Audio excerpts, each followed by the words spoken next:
अस कहीं मूर्छित परम रायो, राम लखन सियानी दिखायो। यदि धैर्यवान दोनों भाई न लौटे, क्योंकि श्री रघुनाथ जी प्रण की सच्चे और दृढ़ता से नियम का पालन करने वाले हैं, तुम हाथ जोड़कर विनती करना कि हे प्रभु, जनक कुमारी सीता जी को तो लौटा दीजिए। जब सीता जी वन को देखकर डरे, तब मौका पाकर मेरी यह सीख उनसे कहना कि तुम्हारे सास और ससुर ने ऐसा संदेश कहा है कि हे पुत्री, तुम लौट आओ, वन में बहुत कलेश हैं, कभी पिता के घर, कभी ससुराल, कभी जहाँ तुम्हारी इच्छा हो वहां रहना। इस प्रकार तुम बहुत से उपाय करना। यदि सीता जी लौट आए तो मेरे प्राण को सहारा हो जाएगा, नहीं तो अंत में मेरा मरण ही होगा। विधाता के विपरीत होने पर कुछ बच नहीं चलता। हे राम, लक्ष्मण और सीता को लाकर दिखाओ। ऐसा कहकर राजा मूर्छित होकर पृथ्वी पर गिर पड़े। पाई रजाई सुनाई सुरु राम, रतु अति बेग बनाई सिया राम। गयो जहाँ बहरे नगर राम, सिया सहित दो भाई सिया राम। सुमंत्र जी राजा की आज्ञा पाकर, सिर नवाकर और बहुत जल्दी रथ जड़वा कर वहां गए जहां नगर के बाहर सीता जी सहित दोनों भाई थे।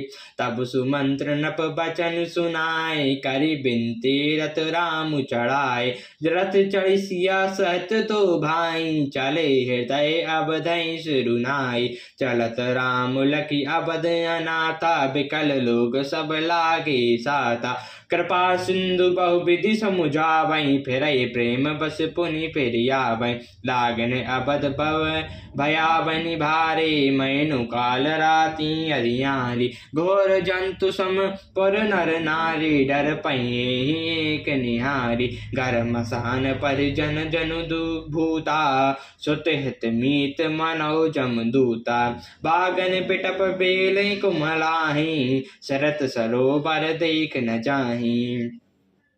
तब सुमंत्र ने राजा के वचन श्री रामचंद्र जी को सुनाए और विनती करके उनको रथ पर चढ़ाया। श्री सीता जी सहित दोनों भाई रथ पर चढ़कर हृदय में अयोध्या को सिर नवाकर चले। श्री रामचंद्र जी को जाती हुई अयोध्या को अनाथ देखकर सब लोग व्याकुल होकर उनके साथ हो लिए। कृपा के समुद्र श्री रामचंद्र जी उन्हें बहुत त्रास समझाते हैं तो वे लौट जाते हैं, परंतु प्रेम बस फिर लौट आते हैं। अयोध्यापुरी बड़ी डरावनी लग रही है, मानो अंधकार में काल रात्रि ही हो। नगर के नारी भयानक जंतुओं के समान एक दूसरे को देखकर डर रहे हैं। घर शमशान, कुटुंबी, भूत प्रेत और पुत्र, हितैषी और मित्र मानो यमराज के दूत हैं। बगीचे में वृक्ष और बेलें कुमला रही हैं। नदी और तालाब ऐसे भयानक